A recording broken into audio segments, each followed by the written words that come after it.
அனைவருக்கும் வணக்கம். குருபீடம் என்ற தலைப்பில் அமைந்த ஜெயகாந்தனுடைய சிறுகதை தொகுப்பு 7வது கதையாக விதியும் விபத்தும் என்ற தலைப்பில் அமைந்த ஒரு கதை இருக்குது. 1969 எழுதப்பட்ட ஒரு கதை. இந்த தலைப்புகள் எல்லாம் இன்றைக்கு கூட நம்ம சிந்தித்து பார்த்தால் தொடர்புடையதாக இருக்கிறது.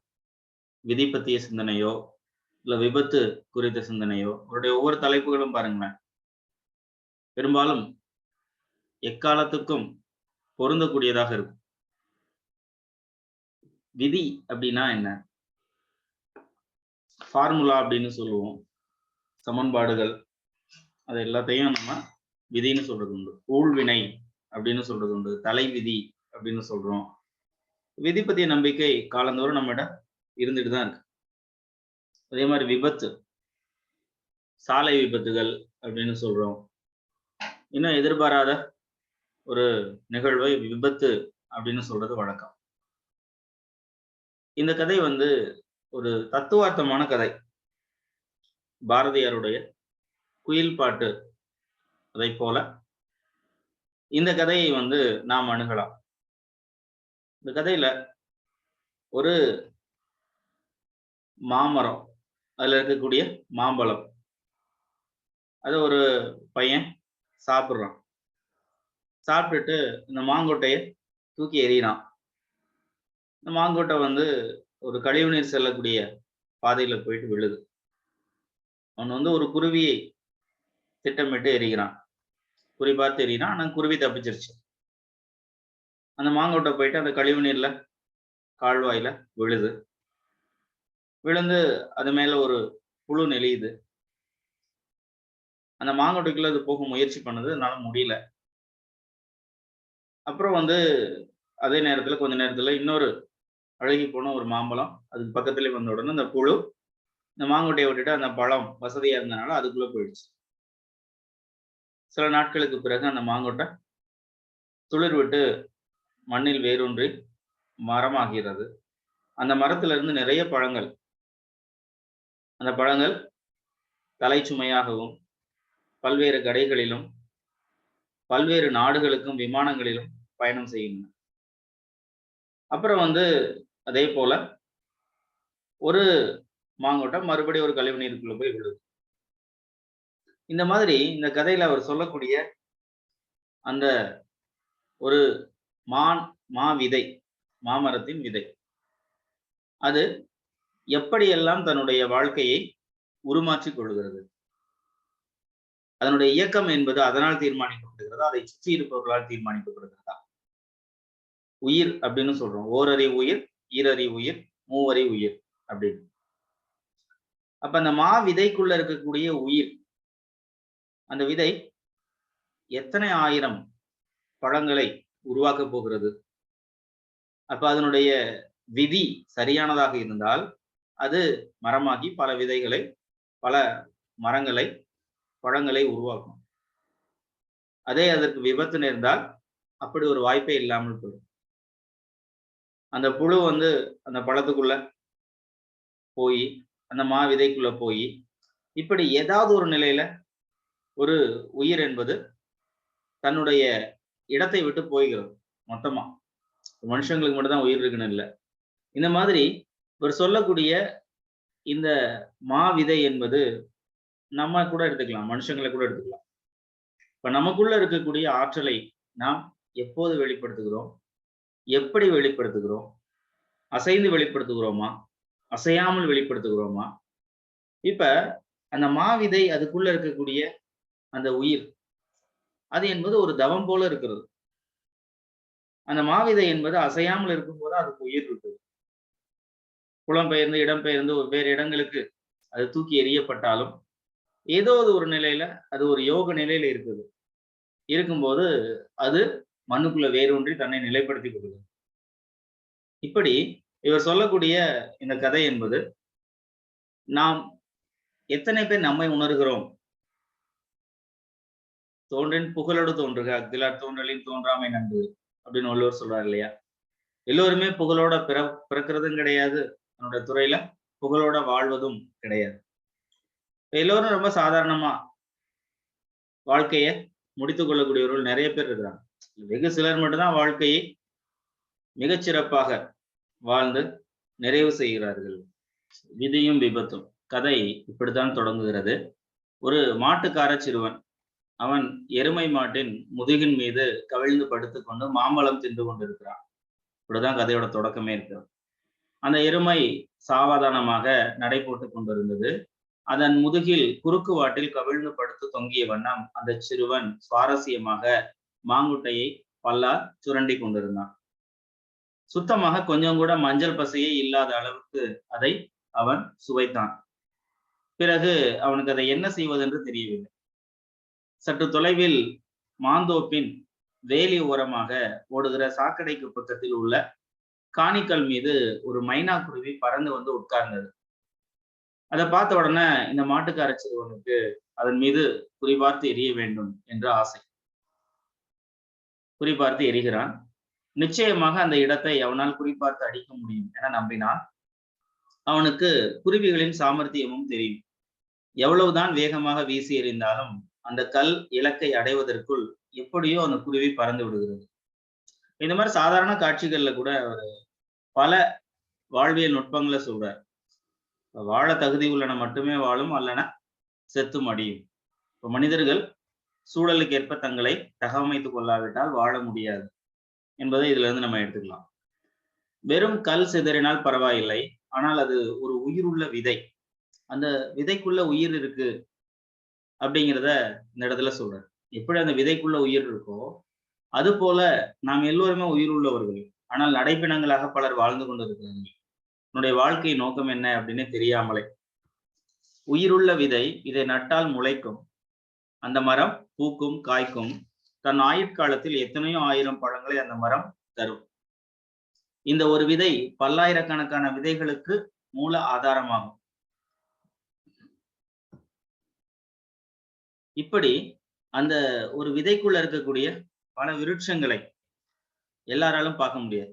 அதுவும் இந்த மாட்டுக்கார சிறுவன் வந்து அதை நட்டு வளர்க்க வேண்டும் என்ற நோக்கத்தோடு எல்லாம் எரியல. அதே நேரம் ஒரு விதையை நட்டு அதை பராமரிப்பவர்களால் கூட அதை வளர்க்க முடிவதில்லை. என்னதான் பெற்றோர் படித்தவர்களாக இருந்தாலும் பிள்ளைகளும் படித்து தன்னுடைய அருமை உணர்ந்து வாழ்வது என்பது கூட கிடையாது. மகாத்மா காந்தி அறிந்த அளவுக்கு நம்ம அவருடைய மகனை அறிந்திருக்கிறோமா அப்படின்னா இல்லை. ஏன் அப்படின்னா அவருடைய வாழ்க்கை என்பது பெற்றோரால் மட்டுமே தீர்மானிக்கப்படுவதில்லை. அதுக்கு மேல சிலருடைய வாழ்க்கை ஆசிரியர்களாலும், சிலருடைய வாழ்க்கை சமுதாயத்தாலும், பலருடைய வாழ்க்கை சூழ்நிலைகளாலும் தீர்மானிக்கப்படுகிறது. அந்த அடிப்படையில அரசு பள்ளியில, தனியார் பள்ளியில படிக்கக்கூடியவங்க 2 பேருடைய வாழ்க்கையும் வேறு வேறு விதமா அமையறது. தனியார் பள்ளியில சேர்த்தா மட்டுமே பெரிய உயரத்துக்கு போறதும் கிடையாது. அரசு பள்ளியில படிச்சா மட்டுமே ரொம்ப தாழ்வான இடத்துக்கு போயிடுறதும் கிடையாது. அந்த அடிப்படையில இந்த ஒரு மாட்டுக்கார சிறுவன் அவன் குருவியை அடிக்கிறதுக்காக தூக்கி எறிந்த அந்த விதை வளர்கிறது. அந்த மாங்கொட்டை மிக உறுதியாக இருந்தது. அந்த காணிக்கல்லில் மோதி சிதறாமல் எந்த விதி அதனை காப்பாற்றியதோ அதே விதி இந்த புழுவின் அரிப்புக்கு இலகாத உறுதியை அதற்கு தந்திருந்தது. வெகு நேரம் அந்த புழு அந்த மாங்கொட்டையை துளைக்க முயன்று தோற்று போனது. அப்போது சாக்கடை நீரின் ஓட்டத்தில் உருண்டு கொண்டு வந்த வெம்பிய மாம்பழம் அதன் அருகில் வந்து ஒதுங்கியது. உறுதியான இந்த மாங்கொட்டையோடு மோதிக்கொண்டிருப்பதை காட்டிலும் அந்த வெம்பிய பழத்தோடு உறவு கொள்வது அந்த புழுவுக்கு சுலபமாயிற்று. இந்த இடத்துல மாங்கொட்டை அப்படிங்கிறது நம்ம எதை சொல்றோம், புழு அப்படின்னு எதை சொல்றோம் அப்படிங்கிறது அவரவர் பார்வைக்கு அவருடைய அறிவுக்கு ஏற்ப விட்டுறார். அப்ப இந்த மாவிதை என்பது நம்ம எடுத்துக்கொள்ளலாம். அந்த புழு என்பது நம்மை சுத்தி இருக்கக்கூடிய மனிதர்களை எடுத்துக்கலாம். அவங்க எப்படிலாம் நம்மளை சோதிக்கிறாங்க, எத்தனை பேர் நம்ம காலவாரி விட பாக்குறாங்க, எத்தனை பேர் தட்டி கொடுக்குறாங்க, எத்தனை பேர் உண்மையிலேயே பாராட்டுறாங்க, எத்தனை பேர் உண்மையிலேயே பாராட்டுறது மாதிரி நம்ம மேல வைத்தறிச்சலோட இருக்கிறாங்க. இப்படி பல இந்த சமுதாய சூழல்கள் ஒவ்வொரு மனிதர்களையும் செதுக்குகிறது. இன்னும் சொல்ல போனா ஒரு மனிதன் தன்னுடைய வாழ்க்கையில பெரிய உயரத்துக்கு செல்ல, வெற்றி பெற அவருடைய நண்பர்கள் துணை நிற்பார்கள் அப்படின்னு சொன்னா, அதை விட அவருடைய எதிரிகள்லாம் பெரிய துணை நிற்பார்கள் அப்படின்னு சொல்லலாம். ஏன்னா நண்பர்களை விட எதிரிகள் தான் நம்மை மேலும் மேலும் கூர்மைப்படுத்துகிறார்கள், நமக்கு அடையாளப்படுத்துகிறார்கள், மேலும் மேலும் நாம் ஊக்கத்தோடு செயல்பட அவர்கள் துணை நிற்கிறார்கள். அப்படி இந்த மாவிதை அந்த புழுவால் துளைக்கப்படாமல் இருப்பது என்பது அதன் விதி. ஒருவேளை துளைக்கப்பட்டால் அது விபத்து அப்படின்னு சொல்றாங்க. அப்ப நம்ம உடலுக்குள்ள இருக்கக்கூடிய இந்த உயிர் என்பது எப்போது வேண்டுமானாலும் போகும். கடந்த கதையில பார்த்தோம். வேணுகோபால் அப்படிங்கிறவர் தன்னுடைய உயிரை 25 ஆண்டுகளுக்கு மேலாக அந்த இதயம் பலவீனமான நிலையிலும் கட்டி காத்தார். அதே நேரம் அவரால் காக்க முடியாத நிலையும் வரும். இப்போ மரணம் என்பது மூச்சு விடுவது போல இயற்கையானது. அதை ஏற்றுக்கொள்ளக்கூடிய பக்குவம் வேணும். எல்லாரும் ஒரு நாள் மரணிக்கத்தான் போறோம். அதே நேரம் அதையே நினைச்சுக்கிட்டு இருந்தோம்னா வாழ்க்கையில மகிழ்ச்சி என்பது இருக்காது. இந்த கதைக்கு ஏன் விதி விபத்து அப்படின்னு வச்சாரு அப்படிங்கிறத கதையோட நிறைவுல பார்க்கலாம். இப்ப எது விதின்னு சொல்லிட்டார், அடுத்து எது விபத்து அப்படின்னு சொல்ல போறாரு. மாங்கொட்டை பிழைத்தது அந்த புழுவிடம் இருந்து. தன்னை சுற்றி என்ன நிகழ்கிறது என்ற பிரச்சனையே இல்லாத யோகத்தில் இந்த ஒரு பத்தி நான் வாசிக்கிறேன் பார்த்தீங்களா, இதுதான் கதையோட சாராம்சம். தன்னை சுற்றி என்ன நிகழ்கிறது என்ற பிரச்சனையே இல்லாத யோகத்தில் அந்த மாங்கொட்டை வெகு காலமாக ஆழ்ந்து கிடக்கிறது. குருணிக்கல்லுக்கும் வைரக்கல்லுக்கும் என்ன வித்தியாசம்? குருணிக்கல் அப்படிங்கிறது சாதாரணமா நம்ம பார்க்கும்போது வெளியிலே கிடக்கும். ஆனா வைரக்கல் அப்படி கிடைக்காது. ரொம்ப ஆழமா தோண்டி அதை எடுத்து கூர்படுத்துவாங்க.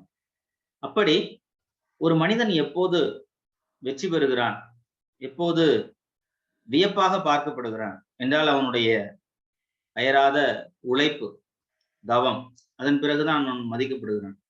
அப்படி இந்த மாங்கொட்டை ஒரு யோகத்துல இருந்துச்சான். ஒரு மனிதன் தவம் செய்வது போல தன்னை மறந்த நிலையில், அது ஒரு யோக நிலை. யோகம்னா அதிர்ஷ்டம் நம்ம நினைச்சுக்கிறோம். ஆனா யோகம்ங்கிறது தவம். யோகி அப்படி நம்ம தவசிகளை, முனிவர்களை, பற்றற்று வாழக்கூடியவர்கள் சொல்றது உண்டு.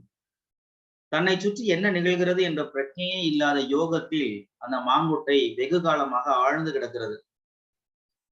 தனியா இருந்த போதும், மாட்டுக்காரன் கையில் அகப்பட்ட போதும், அவனால் வீசி எறியப்பட்டு காற்றிலே மிதந்த போதும், அது உருவ மாற்றமும் இடமாற்றமும் பெற்றதே ஒழிய அந்த உயிரின் யோகம் கலையாது இருந்தது. பிரக்ஞை தான் இல்லாமல் இருந்ததே தவிர உயிர் இருந்தது. நம்ம உயிர் அப்படின்னு எதை நினைக்கிறோம்? உயர்தனை அக்ரணைன்னு பிரிச்சுக்கிறோம். விலங்கு, பறவை, நுண்ணுயிரிகள்லாம் உயிர் கிடையாதா? யோசிச்சு பார்த்தோம்னா இந்த உயிர் பற்றிய நம்முடைய புரிதலுக்கு அப்பாற்பட்டது இயற்கை. இயற்கையில் தொல்காப்பியர் மரபியல்ல உயிர்களை ஓரறிவு உயிர்ல இருந்து வரிசைப்படுத்துவார். ஓரறிவு, ஈரறிவு, மூணறிவு, நாலறிவு. அப்ப மெய், வாய், கண், செவி, மூக்கு அப்படின்னு சொல்லக்கூடிய இந்த 5 புலன்களும் 5 அறிவு. சிந்திக்கக்கூடிய திறன் 6வது அறிவு. எல்லா மனிதர்களுமே வாழ்க்கையில வெற்றி பெறுவது கிடையாது. ஆணாக இருந்தாலும் பெண்ணாக இருந்தாலும் வெற்றி என்பது பாலினத்தை சார்ந்தது கிடையாது, முயற்சியை சார்ந்தது. முயற்சி தான் மெய் வருத்த கூலி தரும். சற்று முன் சமூக தளத்துல உலவிக்கிட்டு இருக்கும்போது ஒரு சிறுத்தை புலி அது ஒரு மரத்து மேல இருக்கு. அதன் கீழே கூட்டமாக அந்த கழுதை புலிகள் இருக்குது. ஒரு 10 கழுதை புலிகளுக்கு மேல இருக்கும். இந்த கழுதை புலிகள் எல்லாம் அந்த சிறுத்தையை தாக்குறதுக்கு போராடிக்கிட்டு. இப்ப இந்த கழுதை புலிகளோட இயல்பு என்ன அப்படின்னா கூட்டமாக இருப்பது. சிறுத்தை வலிமை உடையதுதான். இருந்தாலும் இவை கூட்டமாக இருந்து தங்களுடைய தேவையை நிறைவு செய்து கொள்கின்றன. பூனை இருக்கு, எத்தனை எலிகள் இருக்கு, இதே நேரம் பாம்புகள். இப்படி ஒவ்வொன்றுமே இந்த உலகத்துல தன்னை தற்காத்துக் கொள்வதற்கு ஏதாவது ஒரு வழியை கொண்டு வாழ்கின்றன. அந்த அடிப்படையில பல மனிதர்கள் தான் ஏன் பிறந்தோம் என்ற கேள்விக்கே பதில் தெரியாமல் இறந்து போகிறார். அப்ப அதுக்கெல்லாம் காரணம் விதி, தலை விதி, நான் என்ன பண்ணுவேன் அப்படின்னு புலம்புறவங்க எல்லாம் உண்டு. இப்ப இந்த கதையை ஒரு நகைச்சுவையாகவும் எடுத்துக்கலாம், தத்துவமாகவும் எடுத்துக்கலாம், ஒரு ஞான உபதேசமாகவும் எடுத்துக்கலாம். அது எடுத்துக்கொள்ளக்கூடிய ஒரு பார்வையை பொறுத்தது. இந்த மாங்கொட்டையாகட்டும், நெல்மணியாகட்டும், மனித அறிவு கண்ணின் கணிப்புப்படி ஓரறிவு படைத்த உயிர்களின் ஆதாரம் அனைத்துக்கும் வாழ்க்கை என்பதே பிரக்ஞையற்று கிடக்கும் ஒரு யோகம்தான். ஒரு குழந்தை கருவுல இருக்கும்போது அதனுடைய பிறப்புக்கு பிறகு அதனுடைய ஒவ்வொரு வளர்ச்சியிலும் என்னென்ன அறிவு பெறுகிறது. குழந்தை பிறந்த உடனே முதல்ல அழுது, அழுகை தான் அதனுடைய மொழியாக இருக்குது.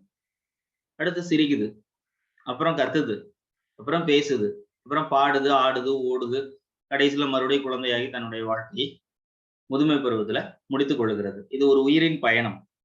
ஆனாலும் இந்த உயிர் அதுக்கு முடிவே கிடையாது. உடலுக்கு வேண்டுமானால் முடிவு இருக்கலாம். அந்த உயிர் இன்னொரு கூட தேடி போயிரும் அப்படின்னு ஆன்மீகவாதிகள் நம்புறாங்க. அப்படி அந்த நெல்மணிக்குள்ளும் உயிர் இருக்கிறது. இந்த மா விதைக்குள்ளும் உயிர் இருக்கிறது.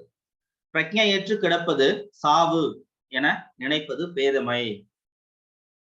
அப்ப நமக்கெல்லாம் மூச்சு இருக்கா, நாடி துடிப்பு இருக்கான்னு பார்க்கணும். பார்த்துட்டு இல்ல அப்படின்னா செத்து போயிட்டாங்கன்னு ஒரு காலத்துல முடிவுக்கு வந்தாங்க. ஆனா இன்னைக்கெல்லாம் அப்படியா? மூளைச்சாவு அப்படின்னு சொல்றாங்க. கோமா ஸ்டேஜ் அப்படின்னு ஒரு காலத்துல சொன்னாங்க. இன்னைக்கு விதவிதமாக அறிவியல் கண்டுபிடிப்புகளால் நம்முடைய புரிதல்கள் நிறையவே மாறிடும். பிரக்ஞை இல்லாமல் வளர்ச்சியும் இல்லாமல் கிடப்பதே மரணம். உயிரின் ரகசியமே பிரக்ஞையற்று கிடக்கும் ஊமை நிலையில்தான் அடங்கி கிடக்கிறது. அந்த யோகத்தின் உள்ளே நிகழும் இயக்கம் நுட்பமானது, ஆரவாரம் இல்லாதது, புற சக்திகளில் அந்த விதையை மோதி அழிக்காது ஒரு விதியினால் காப்பாற்றப்பட்டதன் விளைவாக அதன் உள்ளே இருந்து முளைத்த உயிர் அந்த விதையை கிழித்து கொண்டு வெளியே வந்தது சில நாட்களுக்கு பிறகு என ஒரு மாட்டுக்கார சிறுவன் தூக்கி எறிந்த ஒரு மாவிதை பல விபத்துகளை எல்லாம் தாண்டி உயிர் பெறுகிறது, பல உயிர்களை உருவாக்குகிறது. அதற்கு காரணம் விதி. அது தன்னை தற்காத்துக் கொள்ளல. எந்த ஒரு சூழல்லையும் அதற்கு ஒரு விபத்து நேர்ந்திருக்கலாம். ஆனாலும் இதுதான் இயற்கையின் விதி அப்படின்னு சொல்றாரு. ஜீவித முடிவு என்பது ஏது? இதன் கூட பிறந்த கனிகளில் சில இப்போது கூட அந்த பயணத்தில் தொடர்ந்து கொண்டோ போய்கொண்டோ அல்லது ஏதோ ஒரு இடத்தில் அமர்ந்து கொண்டோ இருக்கு. அப்ப இந்த சாக்கடையில விழுந்த அந்த மாவிதை ஏதோ ஒரு நிலையில மரமாகி பல கனிகளை தந்து, அந்த கனிகள் பல மரங்களை தந்து, அதனுடைய இயக்கம் என்பது தொடர்ந்து இருக்கும்போது இது ஏதாவது ஒரு இடத்துல தேங்கி போய் ஒரு மரமாக நின்று கடைசியில் தன்னுடைய வாழ்க்கையை முடித்துக் கொள்ளும். எப்படி ஒரு ஆலமரம் என்பது விழுதுகளால் பிறகு தாங்கப்படுகிறதோ அப்படி இந்த மரம் அதுக்கும் ஒரு ஆயுட்காலம் உண்டு. ஆனாலும் அது மறைந்த பிறகும் அது தந்த விதைகளால் அது மீண்டும் உயிர் வாழ்கிறது. ஒரு குளிர்சாதன பெட்டியிலோ அப்படி இல்லாட்டி எங்கேயோ இருந்தாலும் அதன் உள்ளே உள்ள உயிர் யோகம் கலையாமல் தான் இருக்கிறது. வெறும் மாங்கொட்டையாக விட்டு எரிகிறார்களே, அது இந்த யாத்திரையின் முடிவு அல்ல. அது ஒரு முடிவு எனின் ஆரம்பத்தின் முதல் நிலை என்று அதற்கு பொருள். பூமிக்கு நாம் ஒரு யாத்திரை வந்தோம், யாத்திரை முடியும் முன் நித்திரை கொண்டோம் அப்படின்னு ஒரு பாடல் கேள்விப்பட்டிருப்பீங்க. இந்த மாதிரி மாங்கொட்டைக்கு இந்த ஞானம் இல்லை. மாங்கொட்டையெல்லாம் இதெல்லாம் திட்டமிட்டா செய்யுது. மனிதர்களைப் போல கோயிலுக்கு போயோ இல்ல தேவாலயங்களுக்கு போயோ மசூதிகளுக்கு போயோ இறைவனை வேண்டி பல இன்ப துன்பங்களை பெறுகிறதா அப்படின்னா இல்ல. மாங்கொட்டைக்கு அந்த ஞானமே கிடையாது. இருந்தாலும் ஞானமற்று இருப்பது அஞ்ஞானம் இல்லை.